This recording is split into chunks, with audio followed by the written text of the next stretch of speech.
Bismillahirrahmanirrahim. Assalamualaikum warahmatullahi wabarakatuh.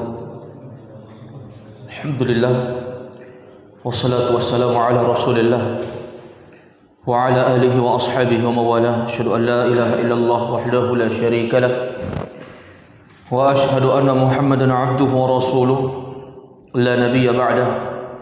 Sallallahu alaihi wa ala alihi wa ashabihi wa man sara ala nahjihi wa iktafa bi atharihi ila yaumil qiyamah. Qala rabbuna jalla wa ala fi kitabihil karim wa huwa asdaqul qailin. A'udzu billahi as-sami'il 'alim minasy syaithanir rajim min hamzihi wa nafthihi wa nafthihi. Ya ayyuhalladzina amanu ittaqullaha haqqa tuqatih wa la tamutunna illa wa antum muslimun. Wa qala aidan jalla sha'nuhu fi ayatin ukhra,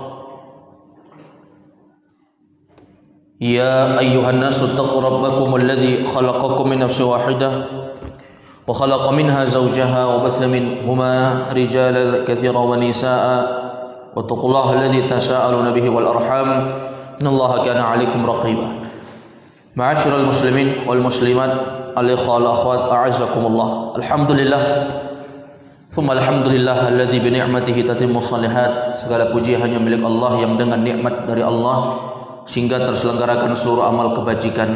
Kemudian salawat dan salam semoga senantiasa tercurahkan kepada Nabi kita Muhammad sallallahu alaihi wasallam yang dengan jasa beliaulah sehingga sampai hari ini kita masih merasakan terus-menerus tuntunan ilmu agama yang menjadi jalan keluar untuk segala problem kehidupan kita.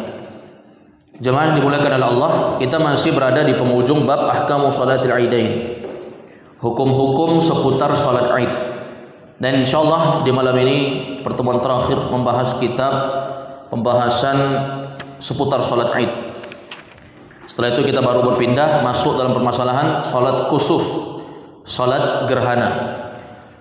Beliau menyebutkan di akhir pembahasan ini, wa yubtada'ut takbir al-muqayyad bi adbari salawat fi haqqi ghairil muhrim min salatil fajri yawma arafah ila asri akhir ayam tashrik. Wa amma al-muhrim fayabtadi'u at-takbir al-muqayyad fi haqqihi min salatil dhuhri yawm an-nahri ila asri akhir ayam tashrik. Limadha? Li'annahu qabla dhalika mashghulun bit-talbiyah.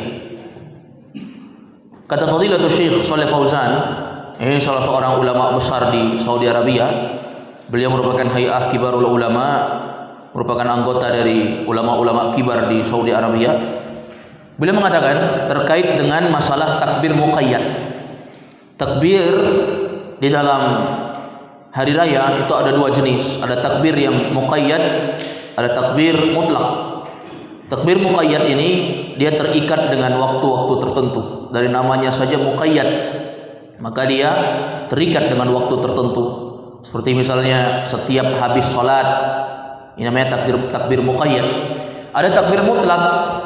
Takbir mutlak itu takbir kapan saja, tanpa ada waktu dan di mana saja, kecuali di tempat-tempat yang memang tidak boleh untuk mengucapkan lafaz-lafaz suci, seperti di dalam kamar mandi misalnya, atau di tempat-tempat yang memang dilarang untuk mengucapkan kalimat takbir. Maka takbir muqayyad itu dimulai bi adbar salawat, setiap selesai salat, fi haqqi ghairil muhrim, itu fi haqqi ghairil muhrim merupakan perkara yang dilakukan orang yang bukan ihram, selain jamaah haji. Selain jamaah haji, kalau habis salat mereka takbiran. Kapan itu? Min salatil fajr yauma arafah, yaitu bermula dari selesainya sholat subuh pada hari Arafah. Hari Arafah tanggal 9 Zulhijjah itu hari Arafah. Habis sholat subuh itu sudah dianjurkan untuk takbiran. Tapi bagi orang yang tidak berihram, bukan jamaah haji. Jamaah haji mereka ada syariat yang berbeda, ketentuan berbeda. Kalau kita lah jamaah Indonesia, tanggal 9 Zulhijjah hari Arafah itu habis sholat subuh sudah takbiran. Jadi bukan malam takbirannya baru takbiran, sejak subuhnya itu sudah dianjurkan takbiran.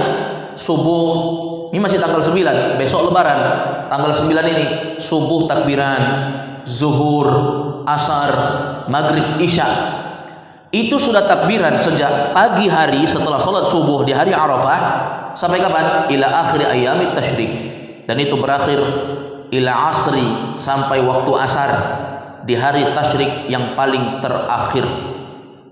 Berarti takbir muqayyad itu dari hari Arafah subuh masuk 1 Zulhijjah, kemudian hari tasyrik 5 hari dia itu dibaca setiap habis sholat. Tapi ingat, fi haqqi ghairil muhrim, itu berlaku bagi orang yang tidak berhaji. Ammal muhrim, adapun orang yang berhaji, fayabtadi'ut takbir al-muqayyad fi haqqihi min salati adh-dhuhri yauman nahri ila asri akhir ayyamit tasyrik. Kalau dia adalah jamaah haji tidak takbiran saat itu. Kapan jamaah haji baru boleh takbiran?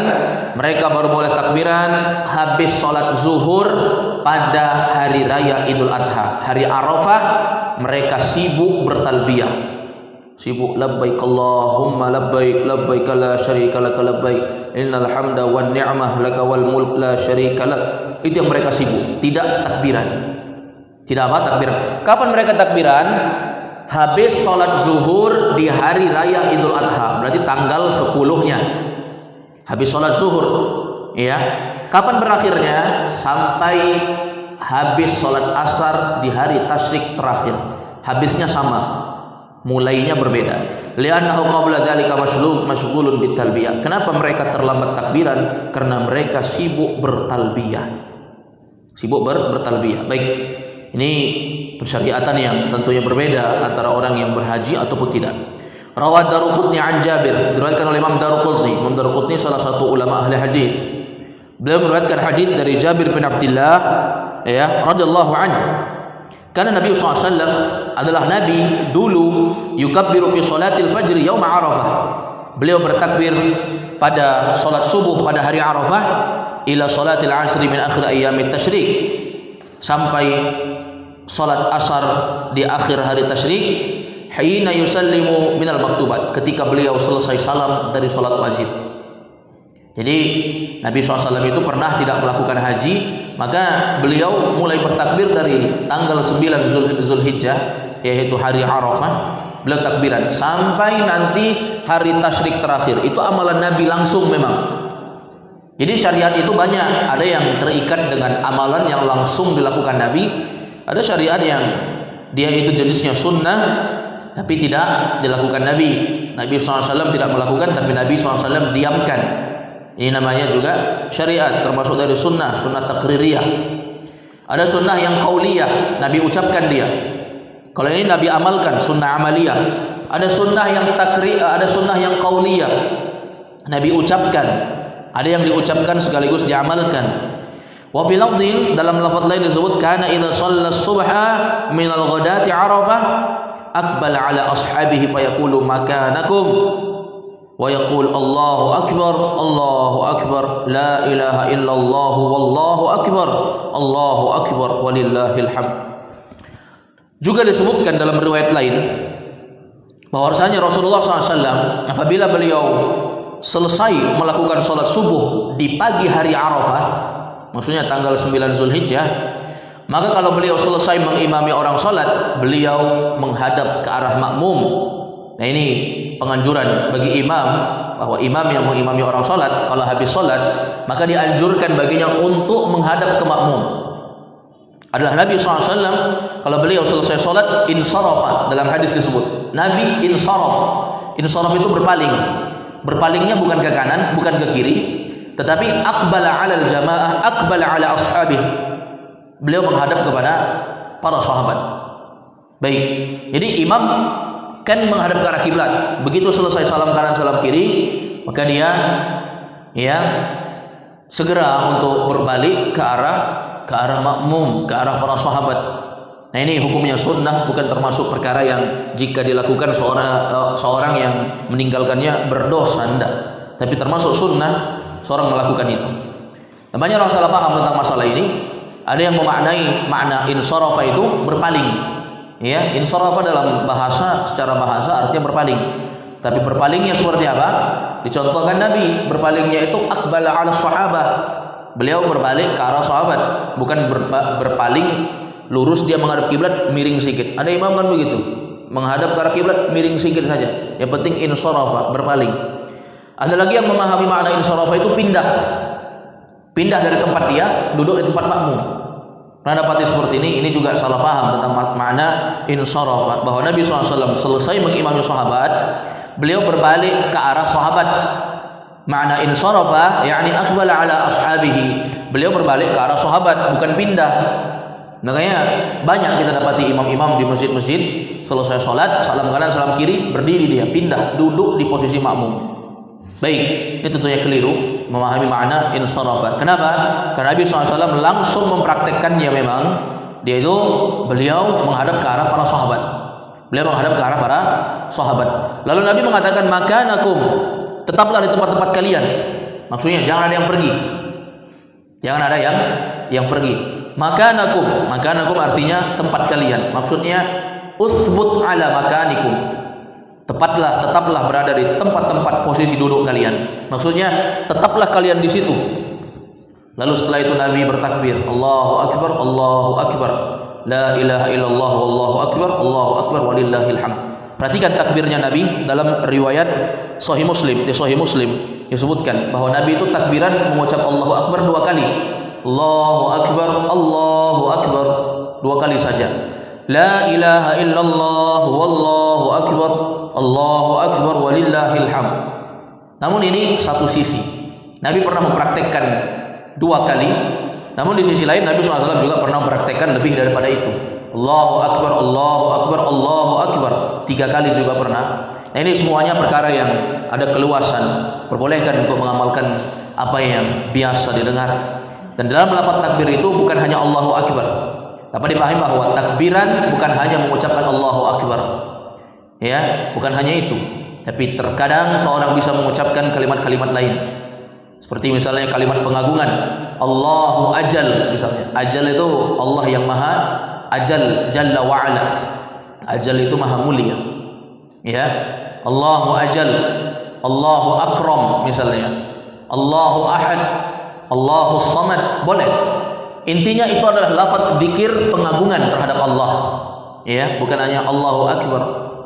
Boleh dengan lafaz lain, Allahu akbar kabira, pujian as-sana walhamdulillahi katsira, subhanallahi bukratan wa asila, atau dengan kalimat la ilaha illallah wallahu akbar walillahil hamd. Ala kulli hal, sebagaimana juga pernah ditanyakan di pekan kemarin, berapa kali dibaca bacaan takbir tidak ada batasan. Dan apa lafaz takbir tidak ada ketentuan. Intinya semuanya itu adalah kalimat yang mengandung pujian, pengagungan terhadap Allah, pembesaran kepada Allah. Itu semua dianjurkan. Itu semua apa? Dianjurkan. Baik, kemudian Allah SWT berfirman, wadhkurullaha fi ayyamin ma'dudat hiya ayyamut tasyrik. Allah katakan berzikirlah pada hari-hari yang telah ditentukan. Kata para ulama, hari yang ditentukan itu adalah hari tasyrik. Menunjukkan hari tasyrik itu orang takbiran. Tidak sama hari Idul Fitri dengan hari Idul Adha. Idul Fitri hanya di hari 1 Syawal saja. Ya, takbirannya stop sampai ba'da asar. Di hari Idul Fitri 1 Syawal hanya habis sholat asar itu takbiran terakhir. Tapi kalau Idul Adha itu berlanjut terus sampai hari tasyrik. Sampai hari apa? Hari tasyrik. Dan hari tasyrik itu tanggal 11, 12, 13. Tanggal 13 itu kan ada sholat subuh, zuhur, asar. Nanti afwan dari maghrib, isya, subuh, zuhur, asar. Nanti berhentinya habis sholat asar. Jadi habis sholat asar itu masih takbiran. Setelah itu nanti maghribnya tidak ada lagi karena sudah masuk tanggal 14. Ya, jadi dia tanggal 11, 12, 13 ini hari tasyrik. Hari tasyrik masih takbiran. Jangan malu-malu kita untuk takbiran. Ya, kadang ada orang yang malu-malu takbiran. Bahkan kita dapati masjid-masjid yang sudah mengenal sunnah itu sangat sepi dari takbiran. Ya, bimbang dia. antara mau takbiran nanti diikuti, jatuhnya nanti takbirnya sama-sama, akhirnya dia nggak takbiran. Nah, ini keliru. Harusnya dia takbiran saja. Orang mengikuti atau tidak itu urusan orang. Ya, sebagian imam kan takut. Saya sudah tahu bahwa takbiran itu tidak boleh untuk berjamaah. Ya, kalau saya takbiran menjadi imam, maka nanti makmum akan ikuti saya. Dia mengikuti atau tidak itu urusan dia. Yang penting kita takbiran. Paham ya? Jangan kita diam. Apalagi kita yang menjadi imam. Ya, kita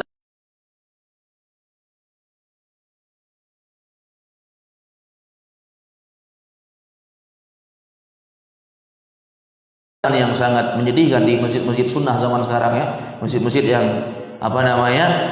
mengaku mengikuti sunnah Nabi tapi justru nggak pernah mendengarkan takbir dari lisan-lisan mereka. Ya, ini namanya terlalu ekstrim dalam beragama, terlalu berlebihan dalam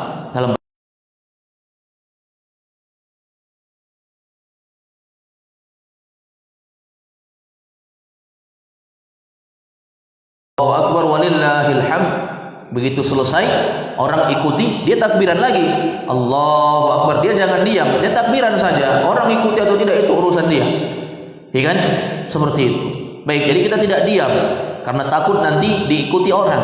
Kalau memang takut diikuti orang, ya tidak usah jadi imam, itu lebih selamat. Ya kan? Tidak jadi imam kita. Mungkin suruh orang yang biasanya takbiran, biar saja dia takbiran, itu dengan pendapat dia. Itu dengan pendapat dia memimpin takbiran, itu pendapat dia dan itu akan dipertanggungjawabkan di hadapan Allah. Ya, jadi seperti itu prakteknya, tidak diam dari takbiran itu. Baik, kemudian qala al-Imam An-Nawawi rahimahullah, huwa ar-raji' 'alaihi al-'amalu fil amsar.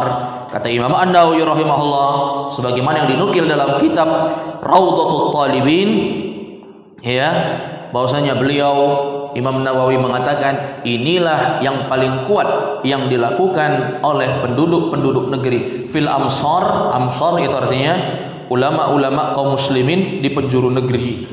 Ini yang dilakukan. Baik, qala Syekhul Islam Ibnu Taimiyah rahimahullah. Kata Syekhul Islam Ibnu Taimiyah, ashahul aqwal fi takbir alladhi alaihi al-jumhur min as-salaf wal fuqaha min as-sahabati wal a'immah ay yukabbira min fajr yaum Arafah ila akhir ayyam at-tasyrik aqiba kulli shalah. Kata beliau rahimahullah ta'ala, Syekhul Islam Ibnu Taimiyah ini seorang ulama yang banyak menguasai ilmu Islam sehingga dijuluki dengan Syekhul Islam. Beliau mengatakan apa? Pendapat yang paling kuat dalam masalah takbiran. Perhatikan ucapan Ibnu Taimiyah. Ini fatwa beliau dalam Majmu' Fatawa. Ya, dalam kitab Majmu' Fatawa. Kata beliau, pendapat yang paling kuat dalam masalah takbiran menurut pendapat mayoritas di kalangan ulama salaf, dari kalangan ulama-ulama ahli fikih, demikian pula para sahabat dan seluruh imam-imam kaum muslimin, bahwa dianjurkan bertakbir sejak habis sholat subuh pada hari Arafah sampai akhir hari tasyrik akibat kulli sholat, dilakukan setiap akhir selesai sholat. Jadi bukan di hari naharnya. Kalau banyak masyarakat kan takbirannya itu, takbir muqayyad itu mereka tetapkan nanti kalau subuh di hari di hari nahar, di hari 10 Zulhijjah, hari raya. Subuh, nanti zuhur habis potong kurban kan, zuhurnya takbiran lagi seperti itu, nanti asarnya seperti itu. Tapi yang benarnya menurut pendapat jumhur ulama, dan inilah pendapat yang paling kuat di tengah ulama-ulama ahli fikih serta para sahabat dan banyak imam-imam kaum muslimin, bahwa yang dianjurkan takbir itu sejak tanggal 9 sudah berlaku takbir muqayyad. Kalau takbir mutlak ya dari tanggal 1 Zulhijjah. Takbir mutlak di mana-mana, enggak mesti habis sholat. Ya, dia enggak ditetapkan dalam tempat tertentu setiap habis sholat takbiran, itu muqayyad namanya. Jadi yang muqayyad itu yang benarnya dari tanggal 9. Dari tanggal 9 takbiran kita. Ya. Kenapa? Idul Adha itu beda dengan Idul Fitri. Idul Adha itu sudah ditetapkan memang besok pasti lebaran. Besok pasti lebaran. Kalau sekarang tanggal 9, besok pasti lebaran. Beda Idul Fitri. Idul Fitri sekarang puasa hari ke-29, belum tentu besok lebaran. Kenapa?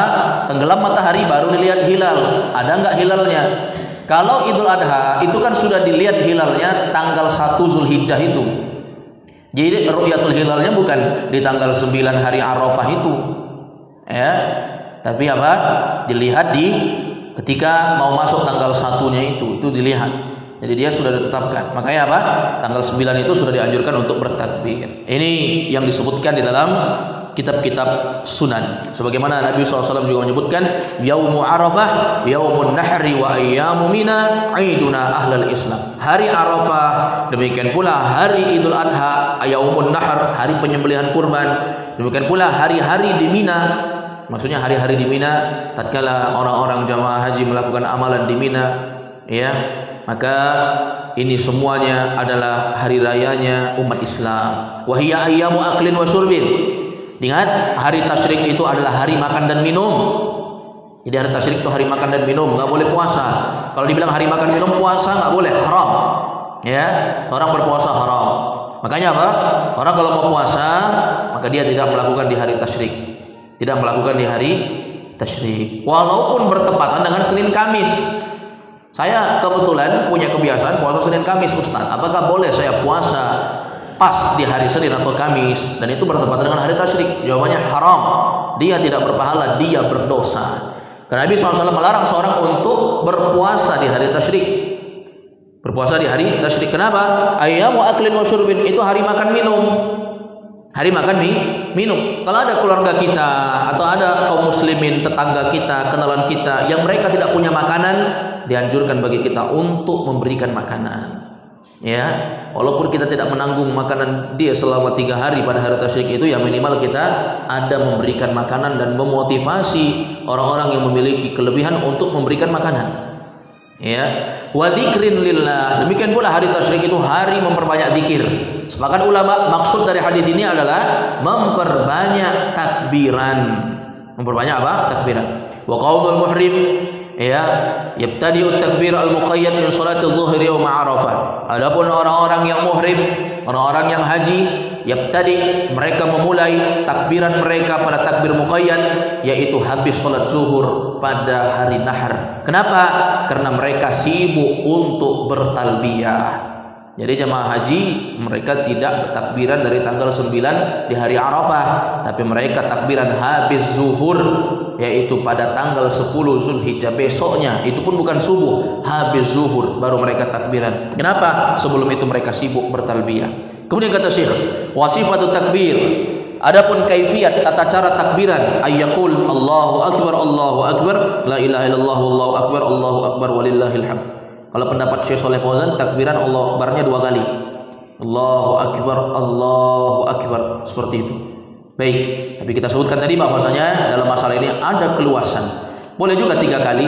Kalau kita tidak nyaman dengan 2 kali, yang biasa di masyarakat umum 3 kali, maka kita lakukan apa yang menjadi kebiasaan. Kita tidak menyebutkan sesuatu yang tidak biasa. Ya, sampai kita takbiran 2 kali itu membuat keributan nanti, sehingga kita tidak amalkan itu. Kita tidak mengamalkan sesuatu amalan walaupun itu benar, tapi jika itu menyelisihi mayoritas kebanyakan orang, maka itu akan menimbulkan mudarat. Kita tinggalkan walaupun ada dalilnya. Kalau kita mau tahu terkait dengan dalil-dalil i'tidal, sami Allahu liman hamidah, pendapat yang paling kuat menurut jumhur ulama, ya, mayoritas ulama, apalagi ulama-ulama Hambali, mereka meletakkan tangan di dada bersedekap, sami Allahu liman hamidah. Itulah hadis yang paling kuat. Tidak irsal. Irsal itu seperti ini, meletakkan tangan pada posisi turun ke bawah. Tidak melakukan irsal, tapi bersedekap seperti ini, sami Allahu liman hamidah. Kembali posisi tangan sebagaimana posisi tangan saat mulai sholat. Itulah pendapat yang paling kuat. Tapi karena mayoritas jumhur di Indonesia, kebanyakan mereka mazhab Syafi'i, maka mazhab Syafi'i berpendapat bahwa ketika i'tidal, maka seorang dianjurkan untuk melakukan irsal, tangannya turun, sehingga kita tidak mengamalkan itu. Dan coba lihat ulama-ulama di Saudi Arabia, Fadilatul Syekh bin Baz rahimahullah, lihat bagaimana beliau sholat. Syekh Utsaimin juga tatkala mengimami orang sholat itu diliput ya di Masjidil Haram ketika mereka menjadi imam. Maka itu semua dilihat bahwa tatkala mereka sholat dan berada di posisi i'tidal, mereka tidak melakukan irsal, tidak meletakkan tangan di bawah, tapi mereka kembali bersedekap. Ya baik, dengan dalil-dalil yang kuat dan sharih serta sahih, kuat dan jelas, maka kita tidak amalkan. Kenapa? Itu akan menimbulkan keributan. Kecuali kita berada di tempat-tempat orang yang memang belajar ilmu fikih. Kita hidup di lingkungan orang yang belajar ilmu fikih, kita sholat di masjid orang yang banyak paham tentang masalah fikih, sudah belajar agama. Tapi kalau kita sholat di dekat orang awam, orang tidak kenal agama, sholat pun jarang, begitu melihat kita sholat mungkin aneh, itu menimbulkan keributan. Kita tidak amalkan, walaupun ada dalilnya. Walaupun apa? Ada dalilnya. Karena menjaga persatuan itu lebih baik dibandingkan menyelisihi kebanyakan orang. Kemudian wala ba'sa bitahniyah, wala ba'sa bitahniatin nas ba'dihim bi ba'duhum ba'dha bi ayaqula li ghairihi taqabbalallahu minna wa minka. Maka tidak apa-apa jika seorang memberikan ucapan tahniah. Tahniah itu selamat, bukan tahniah ya. Tahniah itu artinya ucapan selamat. Tidak apa-apa di hari raya seorang mengucapkan ucapan selamat sebagian mereka kepada sebagian yang lain. Tidak apa-apa. Berarti hukumnya apa? Kalau ada kalimat ahli fikih la ba'sa itu terkait dengan 5 hukum taklifiyah apa? Hukum taklifiyah 5. Wajib, sunnah, makruh, mubah, haram. 5. Kalau kalimat la ba'sa artinya tidak apa-apa. Kira-kira apa ini? Tidak apa-apa itu wajib, sunnah, makruh, mubah, haram. Yang mana? Mubah dia. Kalau dianjurkan apa? Sunnah. Kalau harus, wajib. Baik, perhatikan. Kemudian kalau ada kalimat la ba'sa, tidak apa-apa, berarti hukumnya mubah.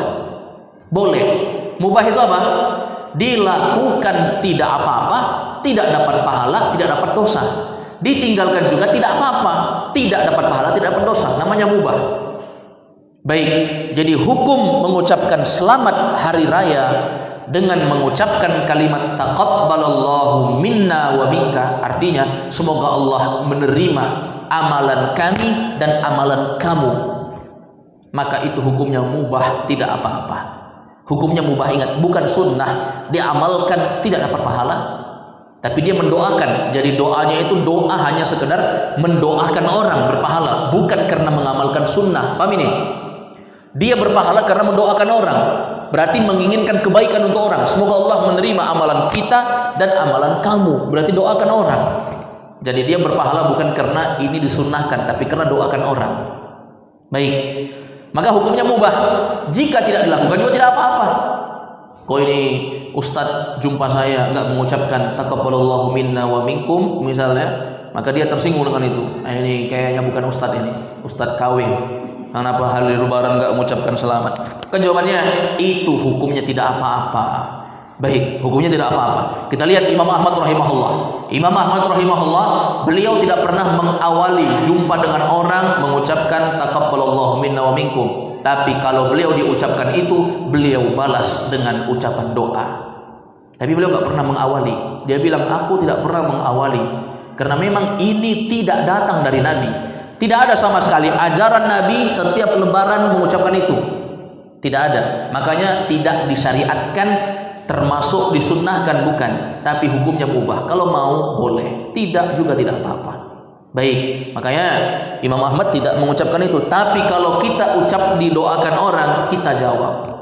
Kita jawab. Qala Syekhul Islam Ibnu Taimiyah rahimahullah. Syekhul Islam mengatakan, qad ruwiya an ta'ifatin minas sahabah annahum kanu yaf'aluna. Sungguh telah diriwayatkan dari sekelompok kalangan para sahabat bahwasanya mereka yaf'aluna. Sahabat ya, bukan nabi. Sahabat melakukan. Itu pun sebagian, bukan semua. Mengucapkan taqabbalallahu minna wa minkum itu ada di zaman sahabat. Bukan amalan Nabi, itu pun sebagian, bukan semua. Wa rakhasa fihi al-a'immah ka Ahmad wa ghairihi. Maka para ulama mazhab seperti para imam mazhab seperti Imam Ahmad, maka beliau meringankan. Boleh, tapi tidak dianjurkan sampai derajat sunnah. Paham ini? Tidak sampai anjuran sunnah. Wal maksud min tahniah at-tawaddud wa idharus surur. Adapun maksud kita mengucapkan selamat kepada orang dengan mengucapkan taqabbalallahu minna wa minkum itu untuk menebar kasih sayang. Wa idharus surur, dan menampakkan kebahagiaan. Saking sayang ingin sama saudara kita ucapkan taqabbalallahu minna wa minkum. Baik, ma'asyiral muslimin, a'azzakumullah. Kenapa ucapkannya taqabbalallah, semoga Allah menerima? Karena setiap lebaran pasti ada amalan dulu baru orang lebaran. Seperti Idul Fitri, ada puasa dulu kan, ada salat. Maka saat lebaran taqabbalallahu minna wa minkum. Kenapa dikatakan selamat, semoga Allah menerima? Karena sudah beramal, semoga Allah terima untuk kita dan untuk kamu. Idul Adha apa amalnya? Idul Adha, Idul Fitri ada puasa, Idul Adha apa? Sembelih kurban habis sholat. Ini orang sebelum sholat sudah mengucapkan taqabbalallahu minna minkum. Apa amalannya? Banyak lah. Ada puasa Arafah, ada puasa di tanggal 1 Zulhijjah kalau dia mau, ya kan? Ada apa lagi? Ada memperbanyak takbir muqayyad mutlak.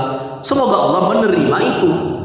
Makanya ucapkannya taqabbalallahu minna wa minkum. Baik, itu semua untuk menebar kasih sayang, sehingga yang benci ketika kita sampaikan dia senang. Yang gak pernah tegur sapa, doakan saudaranya, dia senang. Kemudian ini menampakkan kebahagiaan. Bahagia kita ini hari raya, saling mendoakan, saling memaafkan. Wa qala Imam Ahmad rahimahullah, sebagaimana dinukil dalam Majmu' Fatawa, Ibnu Taimiyah menukil ucapan Imam Ahmad rahimahullah. Kata Imam Ahmad, la abtadi'u bihi, aku tidak pernah sama sekali mengawali mengucapkan taqabbalallahu minna wa minkum. Fa in ibtada'ani ahadun ajabathu. Tapi kalau ada yang memulai mengucapkan kepadaku taqabbalallahu minna wa minkum, ajabathu, pasti aku jawab. Pasti apa? Aku jawab. Wa dzalika li anal jawab tahiyyah wajib. Ini semua artinya menjawab ucapan selamat dari orang itu hukumnya wajib. Menjawabnya wajib. Wa amal ibtida' bitahniah falaysa sunnah ma'muran biha. Tapi memulainya bukan sunnah yang diperintahkan. Bukan sunnah yang diperintahkan. Wala huwa aidan mimma nuhiya anhu. Bukan juga sesuatu yang dilarang. Wala ba'sa bil musafahah fit tahniah. Tidak apa-apa untuk musafahah tatkala seorang itu mengucapkan selamat. Wallahu taala a'lam. Allah yang paling tahu. Baik, musafahah itu apa? Musafahah apa artinya? Diperbolehkan untuk bermusafahah saat mengucapkan selamat lebaran. Itu apa? Musafahah itu berjabat tangan. Musafahah, berjabat tangan, tapi dengan orang yang merupakan mahramnya atau suami kepada istrinya. Adapun orang yang bukan mahram, maka tidak diperbolehkan untuk menyentuhnya, apalagi bermusafahah, berjabat tangan. Walaupun dia adalah guru kita, dosen kita, atau siapapun dia, kalau dia bukan orang yang pantas untuk kita sentuh dan tidak boleh untuk disentuh, maka tidak masalah. Dikecualikan kata para ulama, kalau memang orang itu bukan mahram kita, tapi dia orang yang tua sekali, ya, yang tidak ada sama sekali syahwat. Tatkala kita menyentuh, maka ini juga tidak masalah. Orang yang tua sekali, paham tua sekali ya? Orang yang sudah tua, kakek-kakek, mungkin nenek-nenek ya. Tiba-tiba kita diundang ceramah misalnya, kemudian saking senangnya dia dengan isi ceramah kita mungkin, kemudian datang nenek-nenek sama kita, dia mau salim kita, maka tidak masalah, insya Allah ya. Kenapa? Karena orang-orang seperti ini sudah dimaafkan. Tapi untuk lebih hati-hati ya, maka tidak perlu untuk menjabat tangan ketika wanita itu adalah wanita yang bukan mahram kita. Wallahu a'lam bishawab. Insyaallah kita lanjutkan di pertemuan berikutnya pembahasan terkait dengan hukum salat kusuf. Baik, saya rasa ini permasalahan penting ya. Kita harus bahas masalah salat gerhana. Masalah salat gerhana terkait dengan pensyariatannya, terkait dengan tata cara kaifiatnya. Karena salat kusuf ini adalah salat yang berbeda sedikit. Dia salat 2 rakaat, tapi 2 rakaatnya setiap 1 rakaat ada 2 ruku. Ada 2 ruku. Kalau kita sholat subuh 2 rakaat, tapi rukuknya berapa? Cuma 2. Ini rukuknya 4. Bagaimana caranya? Nanti ada kaifiatnya tentunya, tata cara dalam melaksanakan sholat kusuf. Kemudian nanti setelah itu ada bab sholat istisqa, sholat minta hujan. Ini juga supaya kita paham bagaimana caranya kalau Makassar ini nggak hujan-hujan. Ya, ada pensyariatan sholat istisqa, sholat hujan. Mungkin yang pernah tinggal lama di Saudi Arabia sering mendapatkan ini, karena Saudi Arabia itu kadang dalam 1 tahun bisa sampai 4-5 kali sholat istisqa, sholat minta hujan. Nah, Saudi Arabia ini negeri yang kalau kering betul-betul kering, nggak ada air, ya, sehingga dilakukan sholat istisqa, sholat minta hujan itu dilakukan biasanya di Masjidil Haram Mekah dan Masjid Nabawi di kota Madinah. Baik, setelah sholat istisqa dan juga sholat gerhana, baru nanti kita masuk dalam pembahasan ahkam al-janaiz, hukum-hukum seputar jenazah. Ini juga penting ya, terkait dengan kita yang hidup bermasyarakat, kita harus paham, terutama kita paham untuk diri kita dan bisa kita praktekkan untuk keluarga. Tidak usah dulu bermimpi untuk praktek kepada banyak orang, untuk keluarga dulu, untuk diri sendiri. Mungkin orang tua kita, mungkin adik kita, ayah kita, bapak kita, ibu kita, atau saudara-saudara kita. Kita bisa praktekkan hukum-hukum seputar jenazah dengan ketentuan seputar dengan ajaran Nabi Shallallahu Alaihi Wasallam. Baik, wallahu a'lam. Sampai di sini menunggu waktu isya. Yang bertanya silakan. Ya, silakan.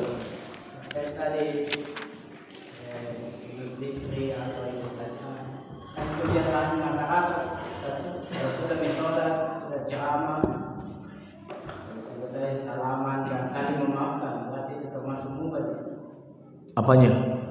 Itu ya, masyarakat kalau selesai ceramah saling memaafkan. Semuanya hukumnya la ba'sa, berarti dia mubah hukumnya.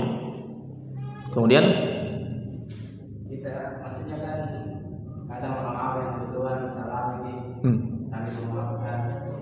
Kita juga ikutan salam. Iya, tidak masalah. Tidak apa-apa hukumnya, tidak masalah.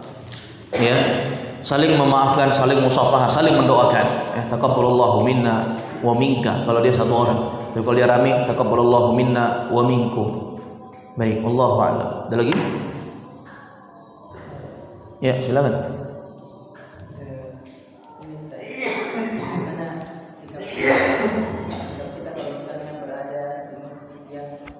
Dengan jamaah yang lain.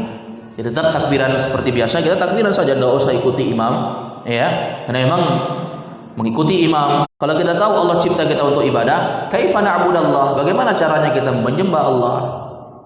Ya. Bagaimana caranya kita menyembah Allah itu? Nah, ini tentunya mengikuti apa yang telah diajarkan oleh Allah dan apa yang disyariatkan oleh Rasulullah.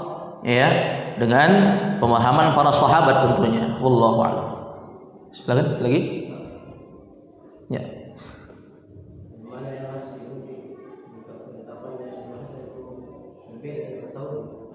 Apanya?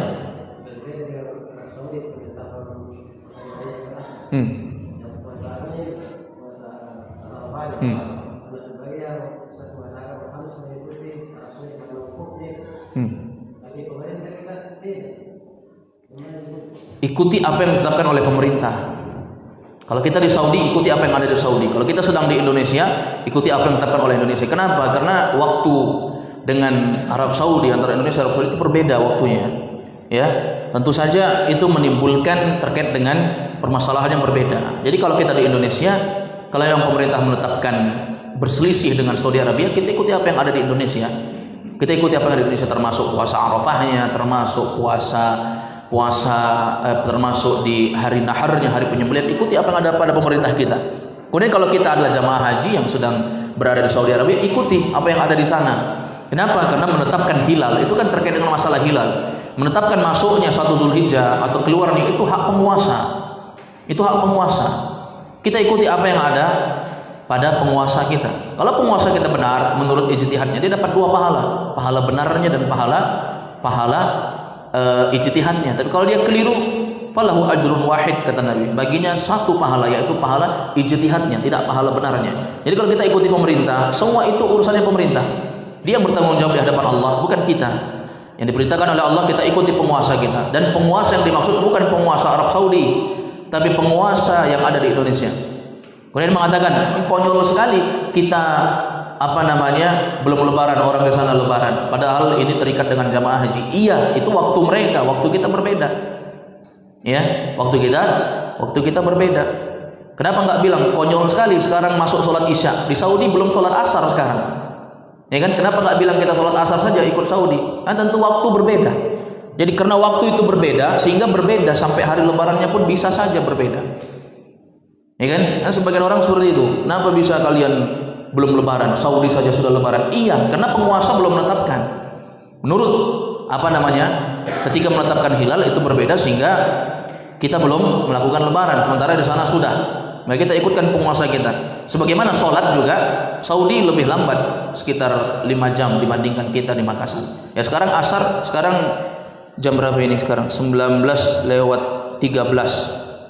Nah di sana mungkin bisa saja belum sholat asar ini, ya belum sholat asar. Kenapa kita nggak ikuti Saudi saja? Ya kan? Kenapa kita ikut sekarang? Ya di sini sudah malam, di sana masih siang. Karena mungkin di sini sudah malam kita baru sholat asar. Kan seperti itu. Baik, jadi ikuti apa yang ada pada pemerintah kita. Dan itu semuanya adalah perkara-perkara yang tentu saja ada kebaikan di dalamnya. Ya, wallahu a'lam bishawab. Ada lagi? Silakan. Apa yang kita gunakan kepada seorang Ustaz yang kita mengantar sana Pak ke sana. Di sini tidak mau keluar Ustaz. Dia bilang gimana? Mentor kiri. Gimana kiri? Tidak mau keluar Ustaz. Kita diam juga ini. Lewat. Apa kita harus bisa keluar? Apa yang harus kita katakan kepadanya supaya tidak tersinggung? Ya baik, ketika kita mengantarkan barang orang. Jadi ini juga mau kemana ini? Kiri kanan gimana? Ada orang. Oh iya baik. Orang tidak keluar rumah itu kadang ada beberapa perkara ya. Kalau husnuzon kita mungkin dia memang tidak bisa keluar. Apakah karena sakit atau hal-hal yang lain, atau dia perempuan mungkin yang mengantar laki-laki sehingga dia bingung dan tidak enak untuk keluar rumah. Baik, apalagi tidak ada suaminya. Tapi kalau suudzon kita ya mungkin dia malas gitu. Baik, dalam permasalahan seperti ini kita hendaknya memudahkan urusan orang. Ingat hadis Nabi SAW, kata Nabi SAW, man yassara ala mu'sirin yassarallahu fid dunya wal akhirah. Barang siapa yang memudahkan kesulitan orang tatkala dia di dunia ini, orang sulit, orang susah, dan dia mampu untuk memudahkan orang, mudahkanlah kata Nabi. Insya Allah Allah akan memberikan jalan kemudahan bagi dia di dunia dan di akhirat. Allah kadang balas langsung di dunia, kadang Allah balas itu nanti di akhirat. Pasti ada kemudahan yang didapat gara-gara memudahkan orang. Baik, jadi kalau dalam kondisi seperti ini kita merasa bahwa kita mampu ya untuk mengantarkan barangnya orang pada tempat-tempat yang memang sulit untuk digapai, tapi kita upaya untuk betul-betul bisa mencapai rumahnya dan mengantarkan langsung pas di depan pintunya, maka ini yang terbaik. Tapi terkadang mungkin kita merasakan kebingungan, ya. Kalau seperti ini kita terbuka saja, sampaikan saja, saya sudah masuk di lorong ini, di lorong sini, saya sampai di rumah ini, warnanya ini, pas di depan ini, ya. Dan saya bingung, tidak tahu. Nah, ucapkan dengan baik. Mungkin kita bisa berkata dengan ucapan-ucapan yang tetap menunjukkan bahwa kita itu seorang mukmin, seorang muslim. Tidak marah dengan keadaan itu, tetap bersabar di atas kesulitan apapun itu. Karena tidaklah seorang itu mendapatkan kesulitan, kata Nabi, ma yusubil mu'min min wasab wala nasab. Tidak ada seorang mukmin yang ditimpa dengan capek dan susah serta rasa sakit illa kuffira bihi min sayyiati, kecuali itu menjadi penggugur dosa, menjadi penggugur dosa. Baik, saya pun pernah merasakan ini, tapi bukan sebagai pengantar, justru saya yang diantar, tapi karena pernah berada di posisi kontrakan yang memang sulit, masuk lorong, dalam lorong ada lorong lagi, ya, sehingga kesulitan. Dan saat itu memang saya sedang tidak bisa keluar, susah. Sehingga apa? Saya meminta untuk dititipkan saja. Rumah mana? Dititipkan saja. Karena kebetulan saya tahu rumah yang dia tunjuk, dititipkan saja di situ. Itu namanya memudahkan. Kita juga tidak boleh emosian sebagai orang yang diantar. Orang sudah berupaya. Seperti tadi yang ditanyakan, kita sudah bingung, tapi dia juga tidak mau keluar. Tidak ada rasa empatinya untuk memiliki untuk memudahkan urusan orang. Nah, yang seperti ini juga berdosa tentu. Dia berdosa dengan itu. Dia berdosa dengan itu. Kita sudah berupaya, kemudian dia tidak punya usaha sama sekali. Dia tidak punya usaha, dia harus jelaskan, Pak, saya sedang sakit. Dia harus jelaskan sehingga orang tidak suudzon. Pak, saya sedang sakit, saya tidak bisa keluar. Kebetulan juga di rumah tidak ada orang. Bapak bisa. Kalau memang kesulitan ya udah.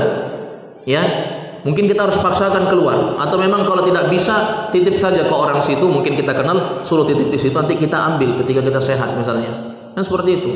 Jadi dalam masalah ini tentunya kita sebagai mukmin tampakkan bahwa kita adalah orang yang belajar ilmu agama, tetap berkata dengan ucapan yang baik, tidak mencaci maki, tidak terlalu cepat tersinggung dengan sikap orang, ya.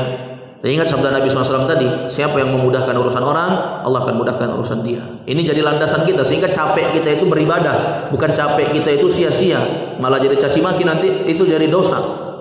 Tapi susah capek kita justru itu menjadi pahala. Bagaimana caranya? Niatkan ini semua untuk Allah. Walaupun masalah dunia itu bisa jadi agama kalau niat. Kalau memang niatnya berbeda. Masalah mengantarkan barang itu kan dunia, nggak ada hubungan dengan agama. Tapi kalau gara-gara itu kita niatkan untuk agama, itu jadi pahala untuk kita. Cari duit kan cari makan, dunia itu nggak ada hubungan dengan agama. Tapi bisa jadi berpahala kalau diniatkan karena Allah.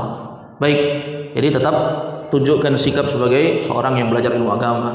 Kita tidak menyulitkan urusan orang. Kalau mampu mudahkan urusan orang. Semoga Allah memudahkan urusan kita di hari kemudian. Allahu a'lam. Ada lagi? Baik, kalau tidak ada cukup sampai di sini. Semoga yang kita dengar ini bermanfaat. Semoga Allah Azza wa Jalla mengistiqomahkan kita di atas Islam dan Sunnah. Apa yang benar datangnya dari Allah, apa yang keliru datangnya dari kami pribadi dan dari gangguan syaitan. Kita tutup majelis ini dengan doa kafaratul majelis. Subhanakallahumma bihamdik, asyhadu an la ilaha illa anta astaghfiruka wa atubu ilaik. Assalamualaikum warahmatullahi wabarakatuh.